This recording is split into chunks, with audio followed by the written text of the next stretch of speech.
चलो इससे कुछ बनाते हैं. काही दिवसापासून ना मी डेली बीट खात होते आणि बघून मला असं एवढं मनातून वाटायचं की एवढा सुंदर एवढा नॅचरल कसा कलर असू शकते. आणि मला नेहमी काहीतरी बनवायचं होतं ह्याचं.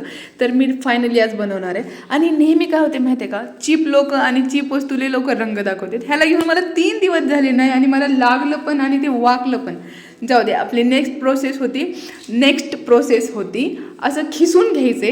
आणि बच्चू माझे छोटे नवाब त्यांना मध्ये यायचंच असते माझ्या प्रत्येक कामात.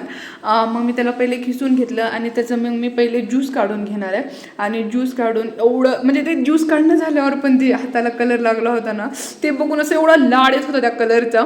आणि मी जर समजा फेल झालं हे तर म्हणून मी 5 रुपयेवाली छोटी वॅसलीची डब्बी घेतली. आपण काढलेल्या बीटच्या ज्यूसमध्ये हे सगळं टाकायचे जेवढं डब्बीमध्ये आहे तेवढं.